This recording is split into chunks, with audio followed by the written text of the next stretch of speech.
ছিল আচার্য দেব। একটা উপদেশ তিনি বলতেন, কচ্ছপের গতিতে ভগবানের দিকে এগোনো উচিত নয়, কেননা মানব জীবন সীমিত, ক্ষণস্থায়ী, ক্ষণভঙ্গুর। এই অল্প সময়ের মধ্যে, অল্প দিনের মধ্যে আমরা আমাদের জীবনকে সার্থক করতে গেলে যেটা দরকার, তীব্র ভজন দরকার। এবং সেই তীব্র ভজনের তিনি পক্ষপাতী ছিলেন। তাই তিনি বলতেন, কচ্ছপের গতিতে না গিয়ে আমাদেরকে এরোপ্লেনের গতিতে এগোতে হবে, অর্থাৎ দ্রুত গতিতে ভগবানের ভজন করতে হবে, ভগবানের দিকে এগোতে হবে। আমরা মায়াবদ্ধ জীব, আমাদের বহু প্রকার অনর্থ রয়েছে। জীবন সর্বদা বিপদ সংকুল, একের পর এক বিপদের সম্মুখীন হতে হয় এবং সেই পরীক্ষায় পাশ করিয়ে এগিয়ে যেতে হয় ভগবানের দিকে। এটা তার শিক্ষা। তিনি নিজেও তার জীবনে বিশাল বিশাল বিপদ বা ঝড়ের সম্মুখীন হয়েছেন তিনি, যেগুলো কল্পনার অতীত। যেরকম বিপদ এলে মানুষ বিচলিত হয়ে যায়, সম্পূর্ণরূপে দিশা হারিয়ে ফেলে, তার থেকেও কঠিন বিপদ তিনি আচার্য জীবনে, তার আচার্য লীলার সম্মুখীন হয়েছেন।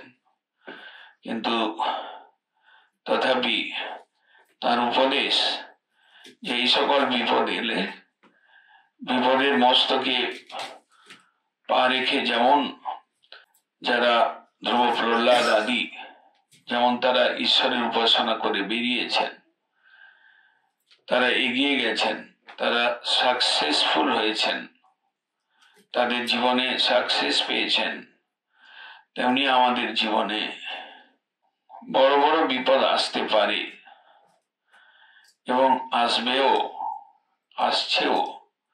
এই সকল বিপদকে ধরে, বিপদকে বন্ধু জেনে, বিপদে নিরুৎসাহ না হয়ে গিয়ে, বিপদের সাহায্য নিয়ে, বিপদের কাছে শিক্ষা নিয়ে আমাদেরকে তীব্র ভজন করে যাওয়া উচিত। এই বিপদগুলোই আমাদেরকে ভজনে সাহায্য করে। এগুলো আমাদের টনককে নড়িয়ে দেয়, আমাদের শিথিলতাকে, আমাদের অনর্থের প্রভাবকে কমিয়ে দেয়, শিথিলতাকে সরিয়ে দেয়। মেঘাচ্ছন্ন ন দুর্দিনম, যদি অচ্যুত কথা লাভ কর্ণ পীযুষ বর্জিত। হরি প্রসঙ্গ ব্যতীত, হরি প্রসঙ্গহীন, হরি প্রসঙ্গের অভাব যুক্ত যে দিন, সেটাই প্রকৃত দুর্দিন। আমাদের এই বিষয়ে সজাগ করে দিচ্ছেন। তদ্দিনং দুর্দিনং মন্যে মেঘাচ্ছন্নং ন দুর্দিনং। হরি সেবায় শিথিলতা করলাম, হরি সেবায় নিজেকে লিপ্ত করে রাখলাম না, নিজের অলসতাকে প্রশ্রয় দিলাম, নিজের অনর্থের প্রশ্রয় দিয়ে দিনটা কাটালাম, এটা কখনো শাস্ত্র বলেন নাই এবং আচার্যদেবও সহ্য করতে পারতেন না।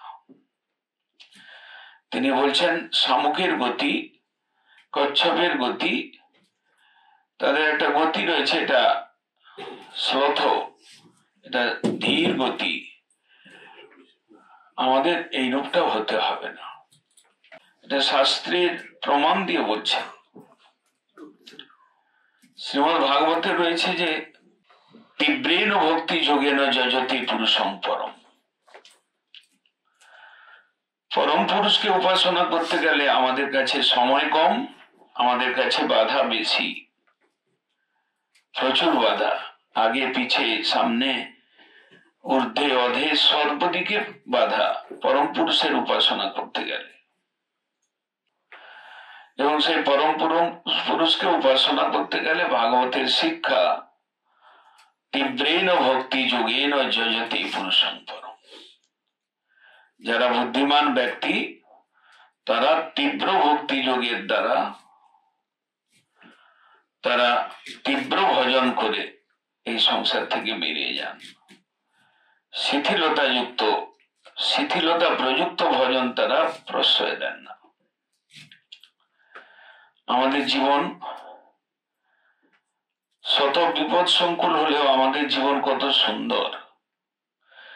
আমরা স্থানে বাস করি মহাজন প্রকটিত।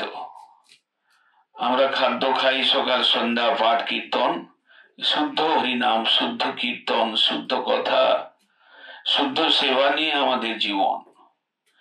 এমন একটা সুন্দর পরিবেশে থেকেও যদি আমরা ভজন না করতে পারি, ভজনের তীব্রতা না আনতে পারি, ভজনের রুচি লাভ করতে না পারি, ভজন শিথিলতার দ্বারা নিজেদেরকে বঞ্চিত করি, সেটা খুব দুঃখের কথা হবে। ঢালটাকে সঙ্গে রাখো, নাহলে তরোয়াল চালিয়ে নিজে মারা পড়ে যাবে। আচারটা হচ্ছে ঢাল, তোমাকে রক্ষা করবে। তাই তিনি বলছেন কচ্ছপের গতি নয়, শামুকের গতি নয়, তীব্র গতিতে ভজন করতে হবে। গতিটা তীব্রতা আসবে কি করে? তার জন্য আমাদের গুরুবর্গ আমাদের মাথার উপরে রয়েছেন। তারা ইশারা করেন, ইঙ্গিত দেন, তারা কার্যে উৎসাহ দেন, আবার কার্যক্ষেত্রে বাধা বিপত্তি এনে দেন। চোখের সামনে আমরা দেখতে পাই কত বিপদ আসে, কিন্তু কার্যক্ষেত্রে সেগুলো উড়ে যায়। নিষ্ঠা, উৎসাহ, গুরুবর্গের সন্তোষ বিধানের ভিত্তি, এর বলেতে সব কোথায় উড়ে চলে যায়। চোখ থাকলে আমরা দেখতে পাবো, ভক্তি চক্ষুতে ভজন করলে দেখতে পাবো।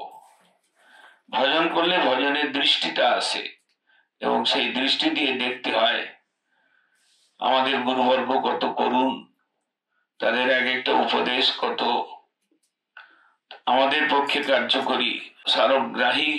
তারা কিরকম ছিলেন যে আমাদেরকে উপদেশ। ভজনের মার্গ ইহ কোটি কণ্টক রুদ্ধ, ভজনের পথটা কণ্টকাকীর্ণ পথ, সহজ নয়, কিন্তু গুরুবর্গের কৃপায় সেটা সহজ। আমাদের কাছে সবকিছু দেওয়া রয়েছে। আমরা সন্ন্যাসী, ব্রহ্মচারী, আমরা গৃহী ভক্ত, আমাদেরকে এগুলো মনন করতে হবে। আমাদের গুরুবর্গ কি দিয়ে গেছেন, কত শুদ্ধ, কত সুন্দর, কত সহজ পথ দিয়ে গেছেন, আমাদের উপযোগী করে দিয়ে গেছেন। কালোপযোগী, যুগোপযোগী, সমাজের উপযোগী, আমাদের জীবন, দৈনন্দিন জীবনের উপযোগী করে দিয়ে গেছেন। তাই আশা করি আপনারা সকলে আচার্য দেবের বাণীর দ্বারা উদ্বুদ্ধ হয়ে সকলে ভজনে তীব্রতা আনবেন, জোরপূর্বক ভজনে লেগে থাকবেন, উৎসাহপূর্বক লেগে থাকবেন। আমাদের গুরুবর্গ এই উপদেশ আমাদেরকে দিয়েছেন।